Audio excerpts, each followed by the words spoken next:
Hello दोस्तों, मैं हूं दिनेश केवरा। घर हो तो ऐसा, इस कार्यक्रम में आपका स्वागत है। घर के निर्माण में जब हम जैसे कि मैंने कई बार बात की है कि तीन कंपोनेंट बहुत प्रमुख होते हैं। एक है हमारी बॉडी यानी कि शरीर, दूसरा है बिल्डिंग और तीसरा है space. Body, building and space या बॉडी, बिल्डिंग एंड यूनिवर्स।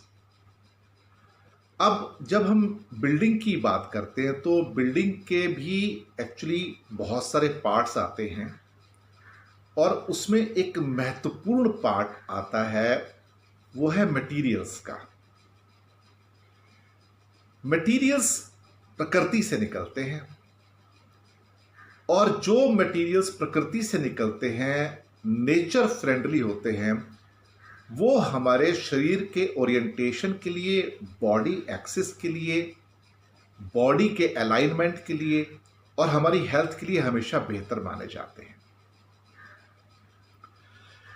बहुत सारी ऐसी चीजें हैं जिनका कई बार हम इस्तेमाल भी करते हैं लेकिन हमें उसके बारे में पता भी नहीं होता है। तो आज एक ऐसे मटेरियल के बारे में बात करेंगे जिसके बारे में सुन के आपको हैरानी हो जाएगी कि ये मटेरियल से ये चीजें बन सकती हैं। दुनिया में बहुत सारे ऐसे किले हैं, फोर्ट्स ज़्यादा करके स्टोन्स के बने होते हैं, पत्थरों के बने होते हैं। और बहुत सारे फोर्ट ऐसे हैं जो हजारों साल पुराने हैं। पिरामिड्स भी हजारों साल पुराने हैं और वो कई तो अभी भी सरवाइव कर रहे हैं। सैकड़ों साल गुजर जाने के बाद भी कई फोर्ट्स अभी भी सरवाइव कर रहे हैं। मैंने खुद भी बहुत सारे फोर्ट्स देखे हुए हैं। आमेर का फोर्ट जयपुर का है, या आपका महाराष्ट्र के अंदर पन्हाला का फोर्ट है, रायगढ़ के फोर्ट्स हैं, राजस्थान में बहुत सारे और भी फोर्ट्स हैं। इसके अलावा हैदराबाद में भी आपका गोलकुंडा फोर्ट्स वगैरह हैं। तो इंडिया और पूरी दुनिया में आपको फोर्ट्स या फोर्ट लाइक स्ट्रक्चर बहुत मिलेंगे और आप हमेशा पाएंगे कि वहां पे जो मटेरियल यूज हो रहा है वो वहां का लोकल मटेरियल है। मटेरियल अगर नेचर फ्रेंडली है तो उसके क्या फायदे हैं ये आप सब जानते हैं, क्योंकि जिस जगह की टोपोग्राफी होती है और वहां का मटेरियल यूज किया जाए तो वो नेचर के लिए, आपके शरीर के लिए सबसे बेहतरीन माना जाता है। पर इसके अंदर एक मटेरियल और है। अब मैं पत्थरों की बात नहीं करूंगा, मैं बात करूंगा वुड की, लकड़ी की। एशिया में कई जगह पर और जापान में आपको बहुत सारे टेम्पल्स ऐसे मिलेंगे, एंशियंट टेम्पल्स अभी भी हैं, बुद्धिस्टा टेम्पल्स भी हैं उसमें, जिसके अंदर एक्सटेंसिव यूज है लकड़ियों की, बीम्स का, पूरे जो पेड़ के जो एक तरह से तने होते हैं उनका।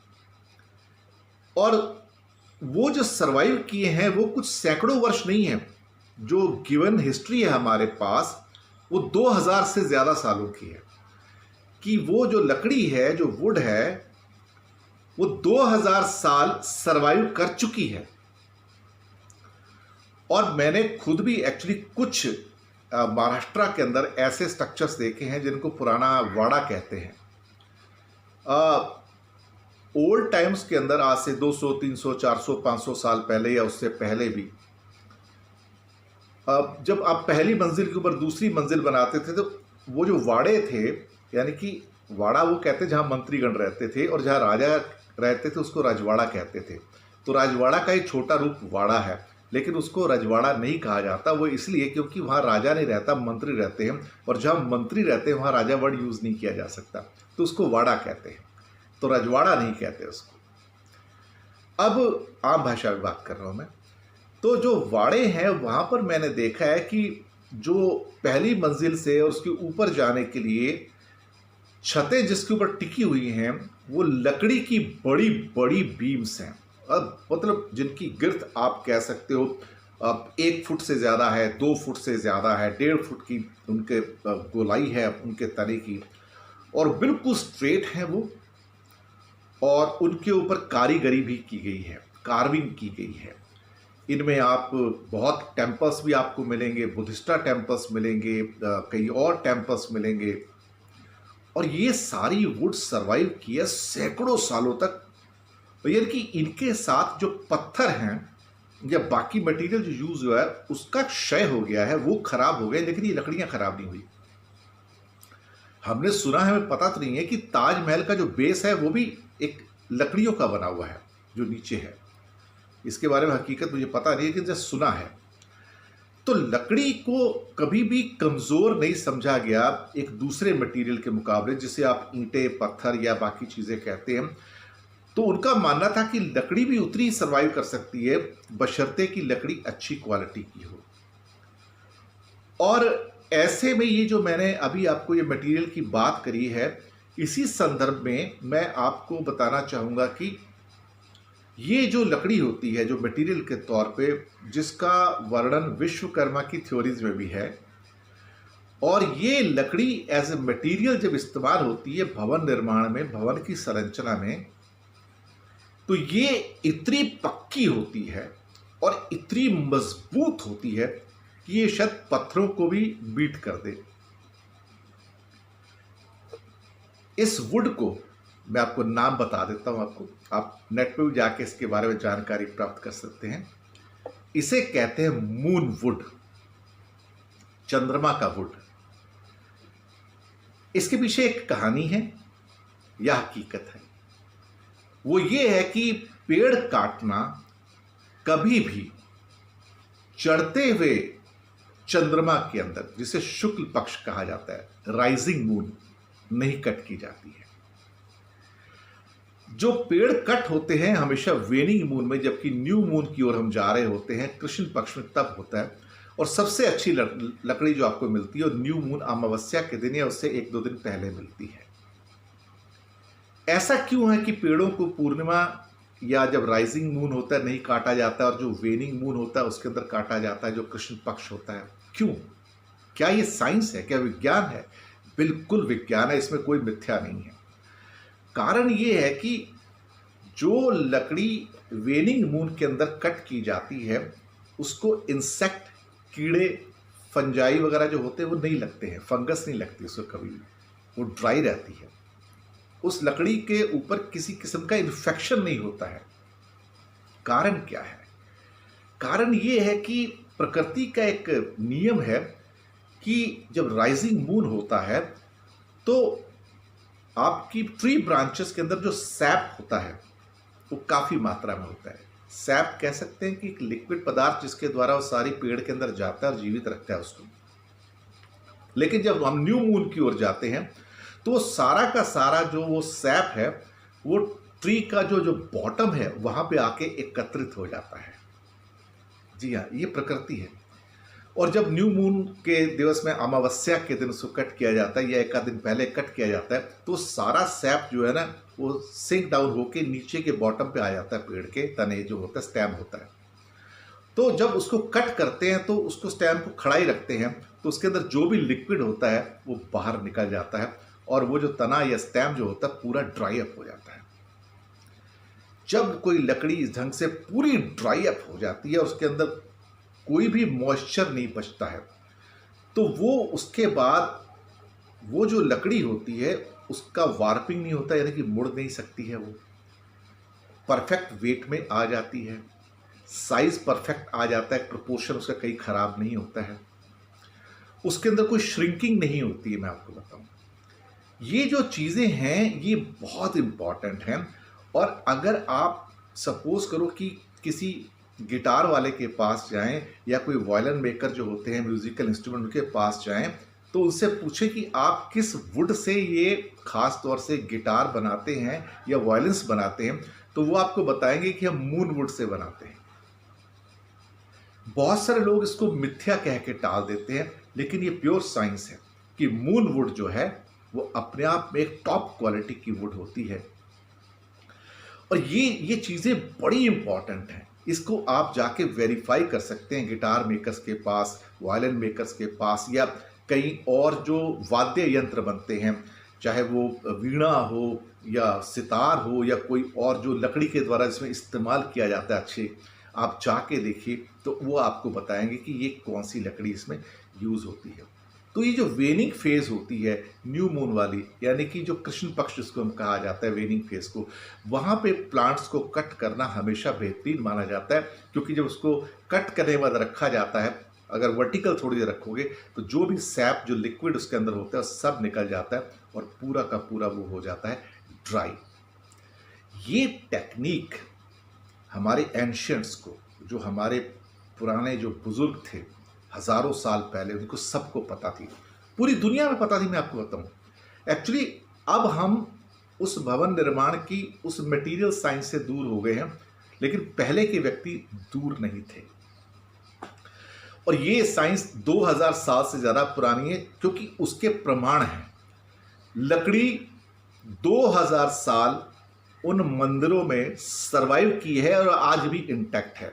और इतने साल तो कई बार कहते हैं पत्थर भी जो है सरवाइव नहीं करते, लेकिन वो जो लकड़ियां हैं, बुद्धिस्टा मॉन्क्स के जो टेम्पल्स वहाँ पे जो बनाए थे उन्होंने, बुद्धिस्टा के जो मॉन्क्स थे उन्होंने टेम्पल बनाए थे, बुद्धिस्टा टेम्पल्स बनाए हैं, वो आज भी मौजूद हैं। मैं आपको बताऊँ, और ये सही बात है बिल्कुल।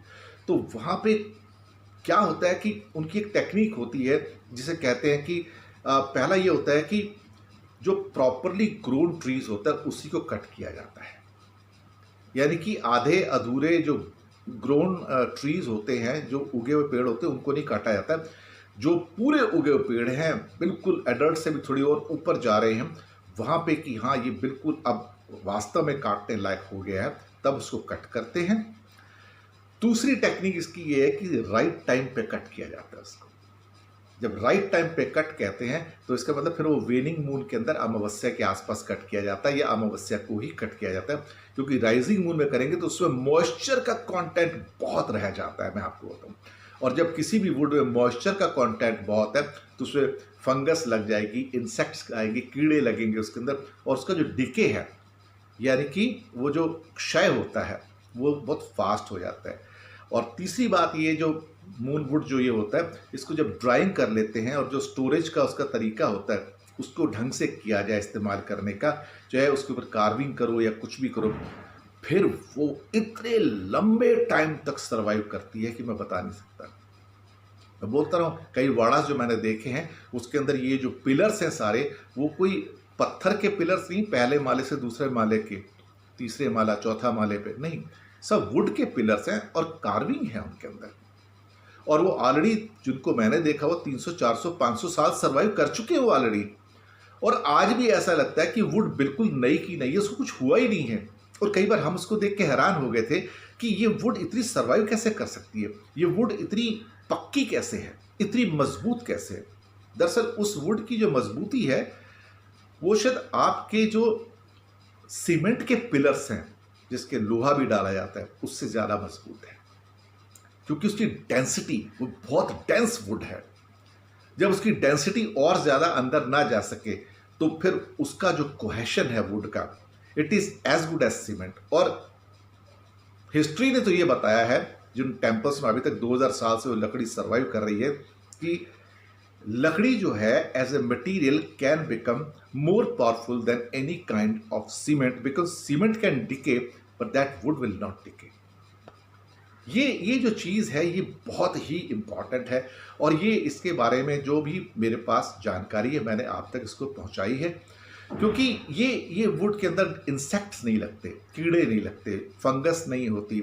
और ये कई बार ये जो अग्नि होती है ना, अग्नि के प्रति भी थोड़ी सी ये रजिस्टेंट हो जाती गर्मी के प्रति, यानी कि बहुत सारी कई बार मौसम बदलते हैं, क्योंकि जब वुड जो इस्तेमाल हुई है मंदिरों में, जो आप देखिए इसकी मैंने बात की हज़ारों सालों से, सैकड़ों सालों से, तो मौसम बदले हैं, बारिशें आई हैं, सर्दियां आई हैं, गर्मियां आई हैं, उसके अंदर कॉन्ट्रैक्शन भी हो सकता है, थोड़ा एक्सपेंशन भी हो सकता है, लेकिन ये वुड सर्वाइव कर रही है।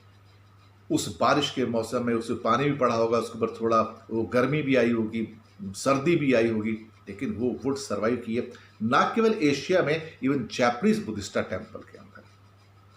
तो मटेरियल्स के अंदर हमेशा, जब हम कहते हैं विश्वकर्मा जी की थ्योरी के अनुसार कि मटेरियल्स जो है भवन निर्माण में एक इम्पॉर्टेंट फीचर है, और उस मटेरियल के अंदर वुड जो है एक बेहतरीन मटेरियल है, शायद जिसकी रियल वैल्यू हम जानते नहीं हैं।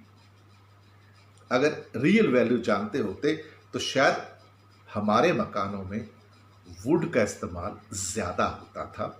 लेकिन आज भी जब पुराने घरों को देखते हैं तो आप वहाँ पे पाएंगे कि ऊपर मकानों में बीम्स जो हैं आज भी आपको वुड की मिलती हैं, और वो सीमेंट से ज़्यादा मजबूत हैं, और वो घर आज भी सैकड़ों सालों के बाद सरवाइव किए हैं। ये है मून वुड। और साथ में कि एक पेड़ कब काटा जाना चाहिए। वैसे पेड़ काटना बंद है, लेकिन कमर्शियल वुड काटी जाती है, चाहे वो यूकलिप्टस वाली हो या दूसरी किस्म की हो।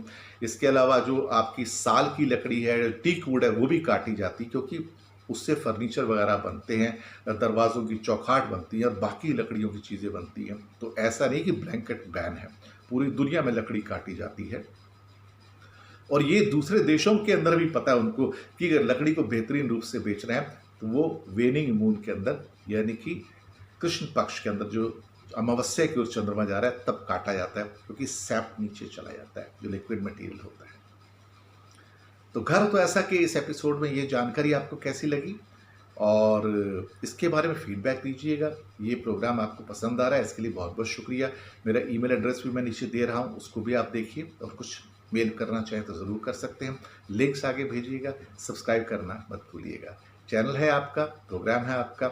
मैं दिनेश की ओरा आपसे मांगता हूँ इजाज़त। घर हो तो ऐसा इस प्रोग्राम से। शुक्रिया आपका।